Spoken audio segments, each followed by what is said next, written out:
Hey, what's up? It's Chad Altman. I want you to do me a favor. I want you to imagine a life for yourself with no control. And when I say that, I mean like a life where you're not controlling things. Chances are, if you clicked on this today, you're trying to figure out a way to stop controlling. Well, that's what this video is exactly going to be about today. Today, I am going to show you 10 ways that you can start to let go. The first thing that we have to do in any process when it comes to control specifically is we really have to search and find out where this is coming from. In my life specifically, I found myself trying to control all of these things around me.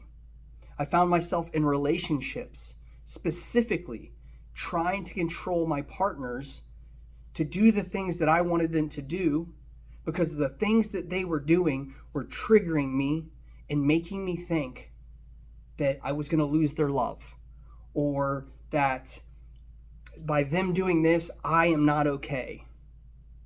This happens a lot within codependency and abandonment. And I had both of those going on at the same time. So I really needed to get down in order to relinquish the control, I have to get down to cause and conditions. Next thing I have to do is I have to allow others to be. The idea that I can control another human being has to be completely thrown out of my head. Because the truth of the matter is, fully being able to control a human is impossible. You see, we also have to build self-awareness. If we're able to identify the cause and the condition, then we allow others to be themselves. But at the same time, the self-awareness is this person right now doing something to me? Is my need for control coming from a place of past?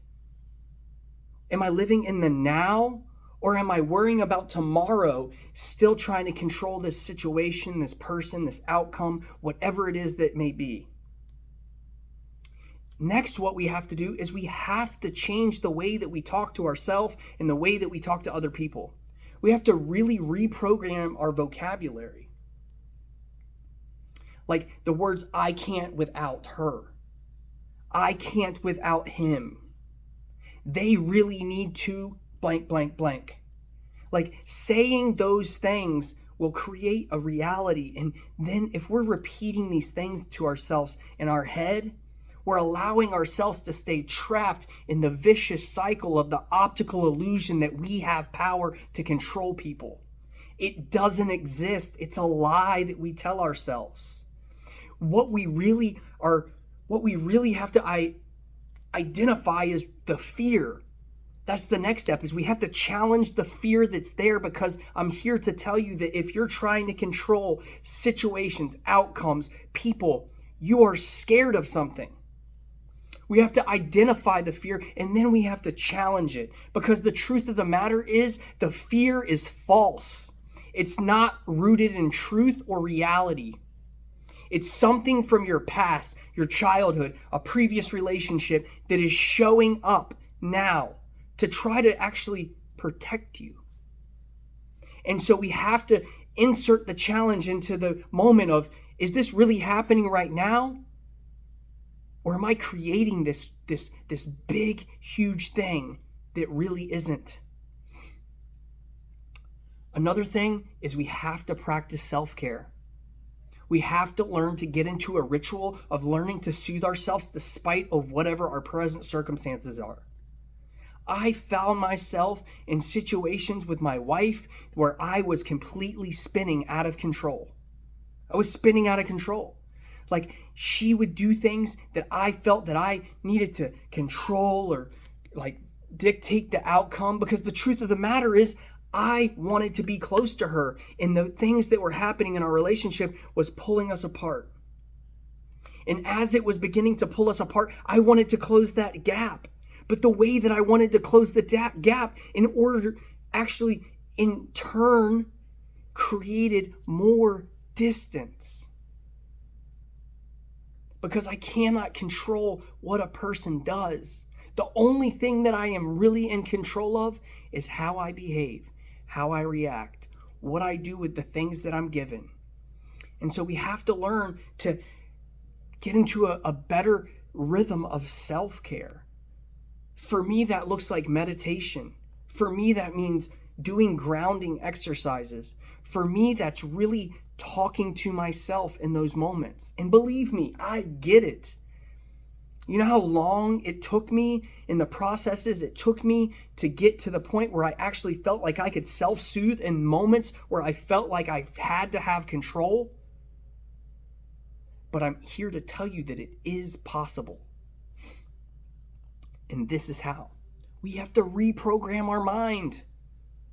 You're like, holy shit, I don't know like how the heck I'm going to do that. Well, it starts with one thing. When you start to feel that feeling of spinning and you're like, oh my God, I have to, you have to stop yourself dead in your tracks and insert a new thought. And the new thought has to be, is this really happening right now? Is this something that I am creating, or is this my reality? Somebody once told me a long time ago to look down and focus on my feet. Because where I am right now, what's going on in this particular moment, this is my reality. If I'm at work, am I thinking about what he or she is doing? Am I so obsessed with the job offer at work that I've done the work, I've put the things in place that I could, I've studied, I've put in my proposals, whatever it is, I've done all that I could do, and now the cards have to lie the way that they are. Maybe that's hard for you, but we have to accept the fact that we do not have control. And another way to learn how to lose control is we have to learn to communicate better. Not only with others, but with ourselves also. We also have to learn to communicate to ourselves the truth. Because that chatter that we're so used to, it's going to continue to happen. But what happens is over time, as we begin to challenge that little voice in our head, that voice gets softer and softer. And on the best day, that voice will come up and you'll be able to laugh it off. And you'll be like, there it is again. But you know what? Thank you so much for reminding me.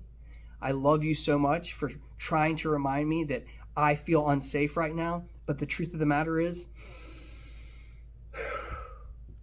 I'm safe. And everything's beautiful right now. And that they're going to be who they are, but I'm still going to be firmly who I am. And the next thing is we have to practice flexibility. One of the number one ways I've been able to practice flexibility within control is within my children. The toys everywhere, the clothes on the floor, the toothpaste in the sink, whatever it is, it's just constant. And I have had to learn to loosen the grip of freaking trying to control everything. And there's a sense of so much freedom in that. You will learn that you have so much more energy. There's such a peace amongst you. You cannot be shaken. When you learn to, the only things that you can control is yourself. And last but not least, the last thing we have to learn, we have to accept that we can't control it. We can't. We have no control over the situations, the outcomes of things that we have no control over, especially human beings. If you like this video, do me a favor, just go down below and hit the like button. And do me a favor also, if you like content like this and you want to learn how to heal in the future, go ahead and subscribe to my channel for more content like this in the future. I release videos every single day, almost. Have a beautiful day, take care, and as always, stay blessed.